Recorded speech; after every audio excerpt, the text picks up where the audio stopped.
Well, we did Lou Reed yesterday, and this has been sitting on my list for about a week and a half now. And I was like, you know what? I want to pair it with something else because it's so short. And I looked it up.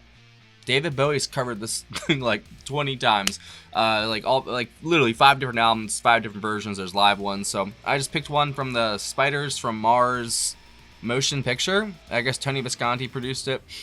Should be interesting. Hi guys, welcome to Lee Reacts. Hope everyone's having a good day. I know I am.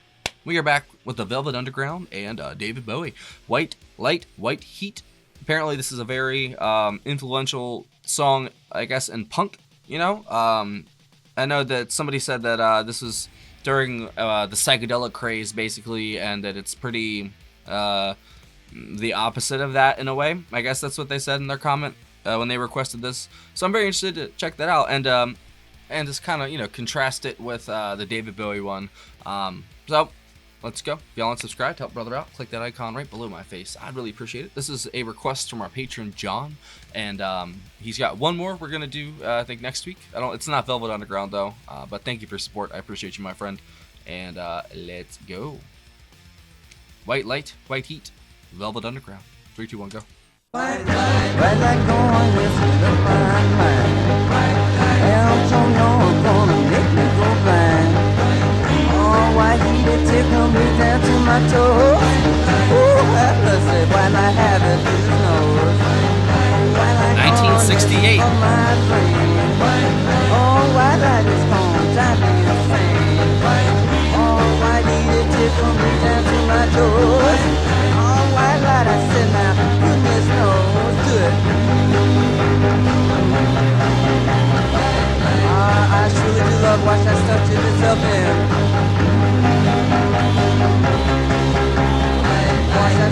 Watch that side, don't you 1968. Right. Bad foxy mama walks walking down the street. That's great. Come upside your head, gonna make your head ache on the street. While I move near, be my friend. While I gonna It's like a wall of sound, dude. oh, why he did tickle me down to my toes. Oh, why light I sit now, goodness knows. Oh, why light is lighting up my eyes. Don't you know it fills me up with surprise. Oh, why he tickle me down to my toes. Oh, why light I tell you now, goodness knows the working.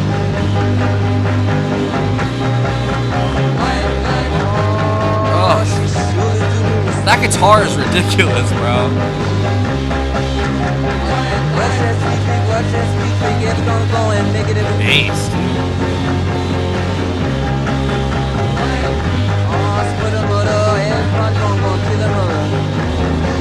You can barely hear Maureen, but she's there. This comes, everybody kid's gonna make me run to it.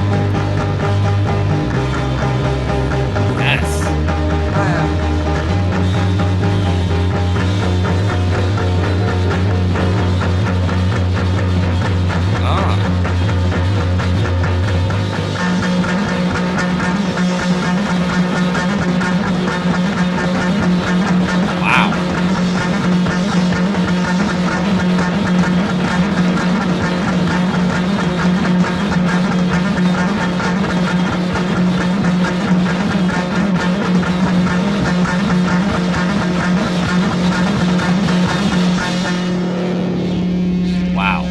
That was a little psychedelic at the end there.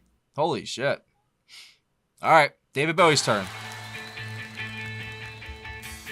Oh, it's live. I didn't realize. There you go.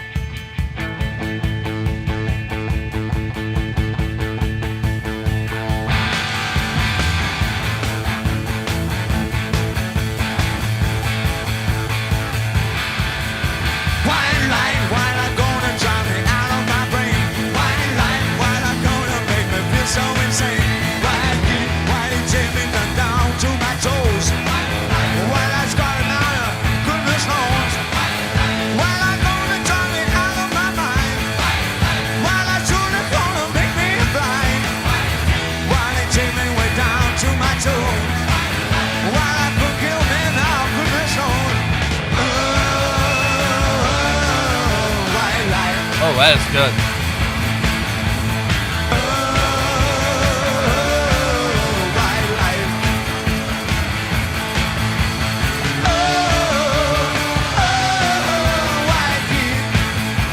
Mick Ronson, man.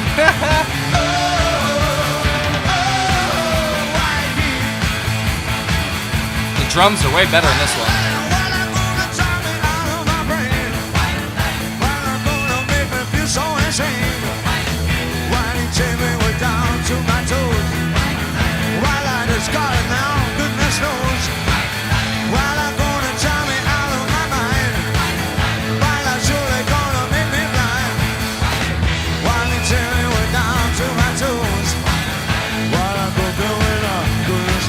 I see why this was so influential.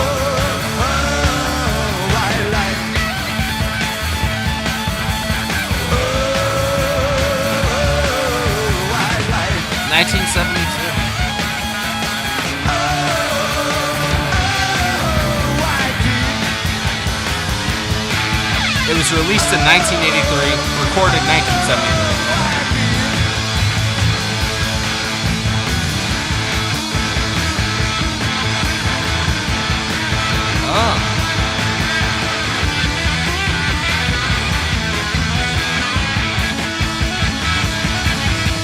Oh my God.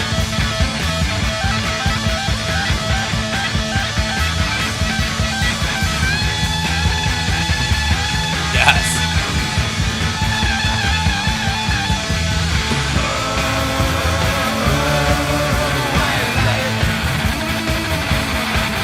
Oh my God.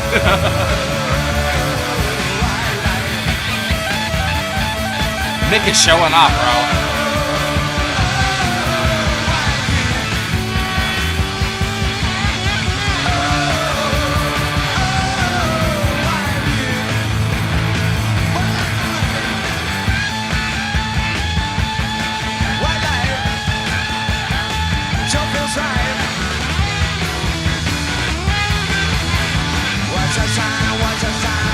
Oh my God.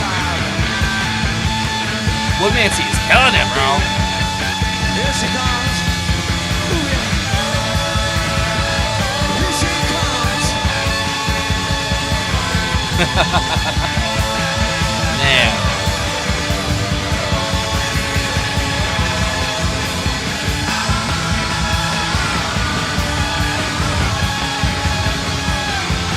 Holy shit. Bravo.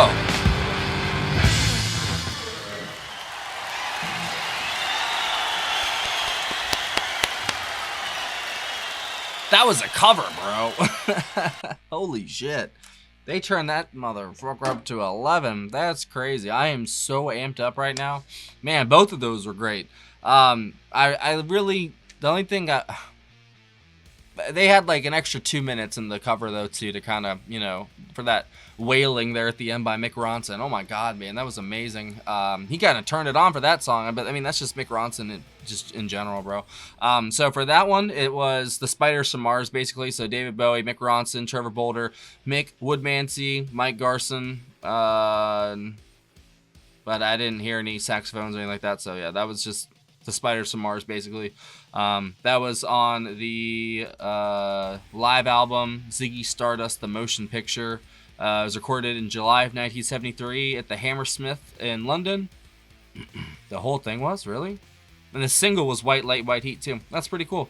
Didn't get very good reviews apparently, but who cares? I thought that was awesome. I don't think there's really nothing else, man. I think honestly, Mick Ronson, of course, stood out. Woodmansey's a hell of a drummer. And like it's not really fair because you couldn't really hear the drums in the first one, but what you could hear, she was going in. Maureen's doing her thing, but the way it was produced, you could barely hear it. But I feel like that's what they were going for, is a real washed out kind of wall of sound approach.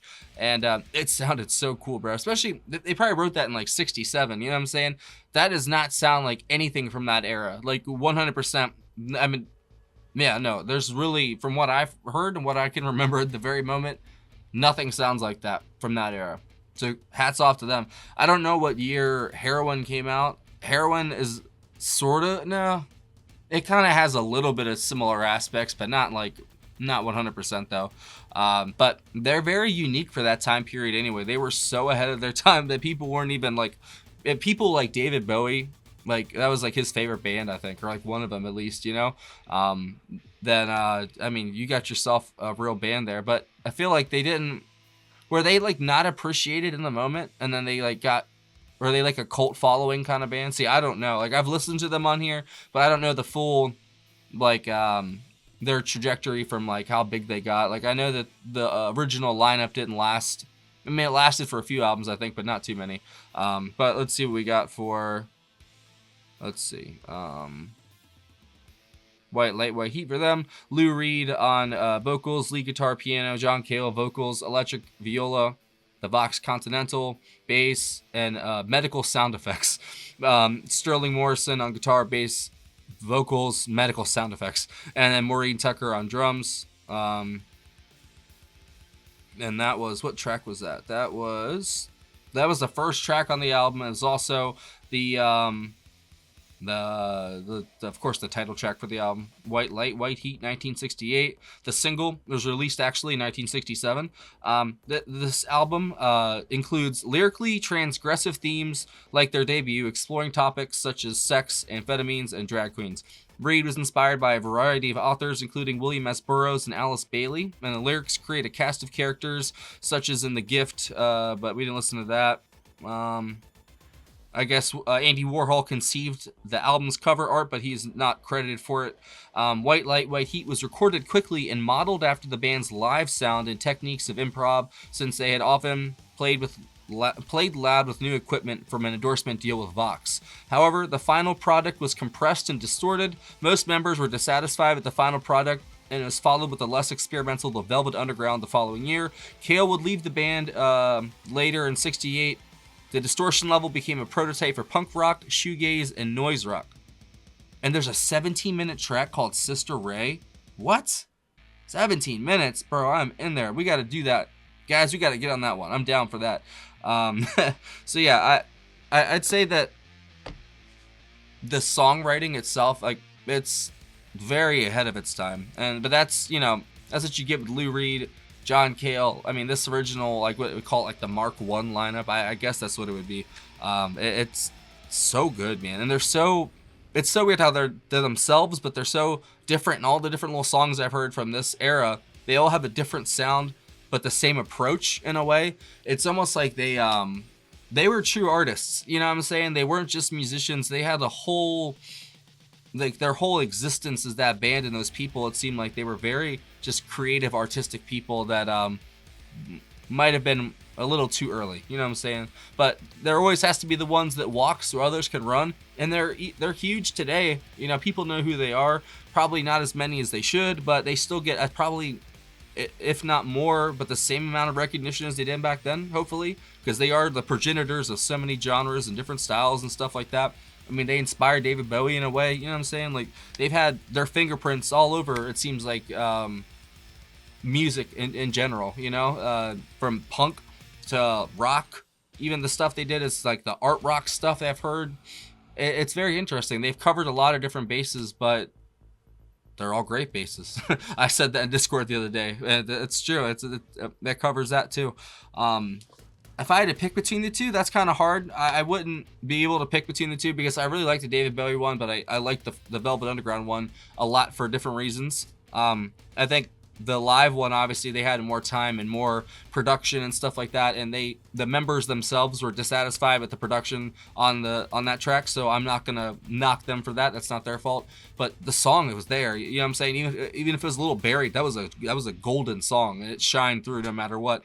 But I enjoyed both of those. I'm not going to rank them. That was great. So, thank you to our patron, John, for another great pick, my friend.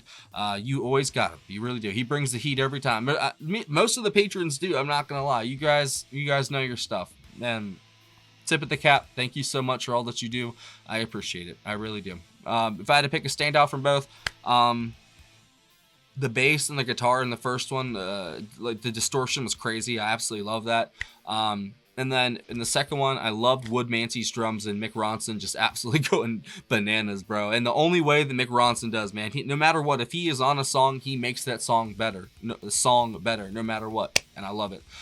So I'll leave it at that. If you guys have any other tracks by the Velvet Underground you think I'd like, leave it down below. There should be a pinned comment. If not, just leave it there. Or if there's I've done John Cale solo stuff. If there's any of that, I'm down for, whatever, man. And what's your favorite Velvet Underground album? Because I don't know, I know they had a couple in the beginning, but before they kind of people started leaving and stuff. But from what I've heard, man, I don't know, it's hard. Because I really liked Oh Sweet Nothing, you know what I'm saying? That song blew my effing mind. So I think that album so far might be my favorite, but I don't know. Let me know what you think, though. I appreciate it. See you later.